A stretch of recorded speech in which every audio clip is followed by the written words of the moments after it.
Oh, how's it going, guys, and welcome back to the channel. Yeah, I was currently trying to drown myself, because that's all I can think about after watching today's film. But, since you're here, I figured that I might as well talk about it. Today, we're going to be talking about Force of Nature. Force of Nature, directed by Michael Polish, stars Emile Hirsch, Kate Bosworth, and Mel Gibson. The story is set in Puerto Rico in the middle of a Category 5 hurricane, and Hirsch's character, Officer Cardillo, is tasked with evacuating an apartment building. During his task, he encounters a doctor and her stubborn father who refuses to leave the building. At the same time, a group of criminals infiltrates the apartment to rob one of the tenants, forcing Cardillo, the doctor, and father to join forces and fight the criminals before the hurricane drowns the city. I was scrolling through Vudu to find another movie to review, and this one happened to pop up on my list. And as I clicked on it, it kind of looked like it was just gonna turn out to be another average action film. But let's just say, it is the farthest thing from. And in fact, it's one of the dumbest films I've seen. And when I say dumb, I really mean dumb. I'm serious. There's absolutely nothing good I can say about this film, and every single second of its runtime felt equivalent of an hour. It was that bad. Right off the bat, the film starts with some narrative exposition, which was already a huge red flag for me that this movie was gonna suck. But oh my god, the way they do it in Force of Nature is so unbelievably bad that it's practically insulting at the same time. The narrator sounds beyond uninterested to be narrating the beginning parts of the movie. It almost sounds like he's reading bullet points on a piece of paper, and it almost sounds like each point is spelling everything out for you because the film is just way too lazy to have the characters do the work. I mean, just listen to the way that the narrator reads this and tell me if it sounds the least bit natural to you. This is where we will see the storm surge, storm winds. Here's Puerto Rico. 3.5 billion Americans live there. There will be weeks without power. There may be weeks without water. The story takes place in Puerto Rico. Check. This is where all the action is going to take place. Check. There's going to be a large hurricane that storms the whole place. Check. Are you kidding me? I mean, shit. What a way to set the bar extremely low from the very beginning, and we aren't even 5 minutes in yet. Apart from the narrator telling you that you're going to be set in Puerto Rico for this movie, he even goes as far as to say, like, oh yeah, there's going to be a hurricane taking place. There's a storm right now, 160 miles per hour. Okay, it's bad enough that the narrator acts like Puerto Rico is just a random place of fiction, but if you're gonna be telling me what's gonna happen throughout this movie, where's that element of surprise? I mean, imagine if a narrator just randomly popped in any movie and just told you what was about to happen. Right now, you are in Africa, and now you're gonna watch the most epic baby shower take place. We are panning down to the Battle of Coruscant, where we meet our heroes, Anakin and Obi-Wan, trying to save the Chancellor. General Grievous' ship is directly ahead. Oh, I see it. Oh, this is going to be easy. You're going to watch a pair of Adam Sandler twins being annoying for an hour and a half. You will regret your life. Oh, okay, that last one though, that probably would have made Jack and Jill a little bit more funny. I mean, my god, I didn't think I would find a movie that would have even worse narrative exposition than Artemis Fowl. Despite the fact that Josh Gad sounds like he was busy hanging out in a casino before narrating, at least the points they make in that movie sound a little bit more natural than this shit. Now, of course, something that you may find familiar about Force of Nature is that it kind of takes on the same approach as a film like Die Hard. Both good guys and bad guys are trapped in one setting, with lots of sneaking around, action, etc. However, with Force of Nature, it becomes so unfocused on its story and cliche that it gets exhausting to sit through.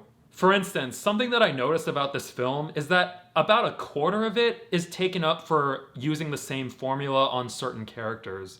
But what exactly do I mean by that? Well, during the moments of stealth, one or two of the characters are encountered by a bad guy who says, "Drop the gun," and then ordering them to find the tenant the bad guys are trying to rob, which eventually ends in a fight sequence with the bad guy dying. And that's when I began to notice that they started to repeat this same formula 3 times throughout this entire movie, and it eats up so much of the runtime that it's really not needed. It felt like they honestly had no clue what they were doing with the action sequences, and they just decided to go, oh, why the hell not? Let's just repeat the whole thing over and over again. But the problem with that is that it just eliminates all the suspense because you know exactly how it's going to play out. Another thing that Force of Nature seems to do very poorly is develop its characters. Throughout the film, the characters are sneaking around to get to certain rooms of the apartment and find the bad guys, but it's always being interrupted with the characters just giving us random exposition about themselves that I really didn't care for because of how bland they were made to be from the very start of the movie. And much like the narrator in the beginning of this movie, they decided to give their exposition the exact same way. Oh, you know, I want to do this. Back then, I did this, and now I'm pursuing to do this. I'm gonna do that. I'm gonna do this. God. Even with someone like Emile Hirsch's character, we find out in the very beginning of the movie that he's suicidal because of a troubled past he has, and he was the only one that seemed like he had something going on. However, we only get to find out why he's suicidal at the very end of the movie. So it really leaves you wondering, why are we learning this information now at the very end of the movie when you could have done it a lot earlier on? I mean, the movie's almost over, so why do I even care? They also managed to make the villain so cliche and lazily written that he's instantly forgettable. His motivation is that he wants to steal rare works of art from one of the tenants of the building, which obviously hasn't been done before. But what's even better is that his dialogue is nothing but cringy.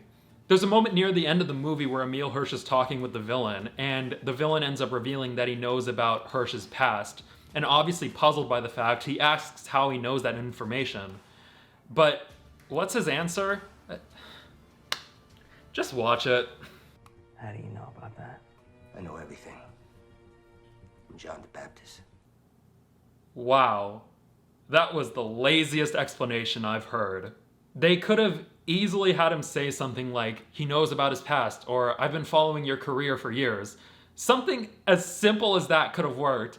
But that answer was beyond lazy, and it really made him look like a comic book villain. I'm John the Baptist. As for this last thing I'm going to talk about, I was really hoping it would be the only positive thing about this film, and maybe I would end up giving Force of Nature some leeway. But they managed to make this fall flat on its face, and that is the inclusion of Mel Gibson. The biggest name in this movie, and Michael Polish actually managed to make his performance a complete waste and make his inclusion practically pointless. Throughout this film, all you get to see is Mel Gibson just sitting on his ass and being a complete dick to every single character in this movie, including his own daughter.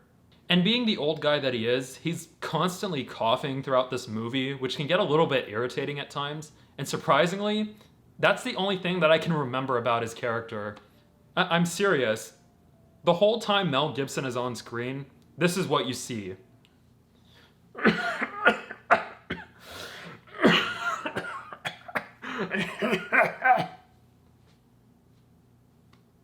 They bring in Mel Gibson and they just have him cough for the whole movie.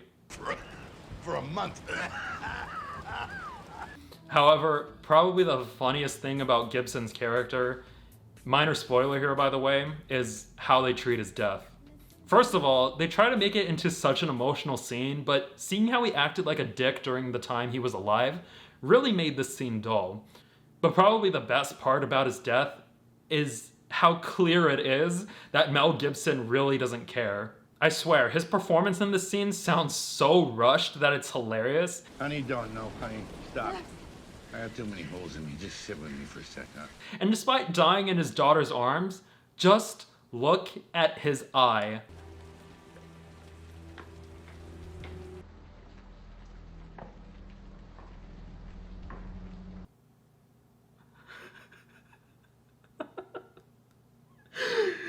Wow.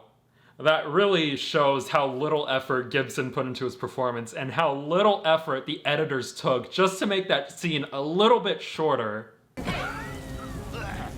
So yeah, you know, Force of Nature can kiss my ass. It's funny how they managed to make the story into such a cliche and dragged out mess from start to finish.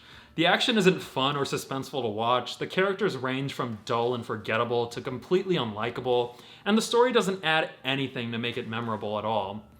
They could have just made a natural disaster movie with the characters trying to survive the Category 5 hurricane, and it probably would have done a lot better than this. The problem though is that it tries to use a formula that has been done so many times already and uses so many action movie cliches that there really isn't anything that can make it unique.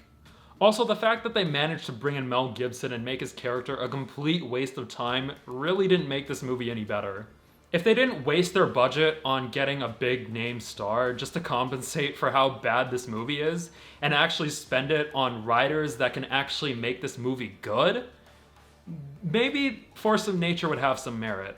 All I can say though is that I'd rather be drowning in that hurricane than watching this stupid film. So with all of that in mind, unfortunately, Force of Nature gets 1 out of 10 hurricanes. I know everything. I'm John the Baptist. So I'd like to know, what do you... I'd like to know, what do you guys think of Force of Nature? Love it? Hate it? Not care to watch it? Love to know in the comments below. And if you made it this far in the video, I'd appreciate it if you leave a like and subscribe to the channel for more future movie content.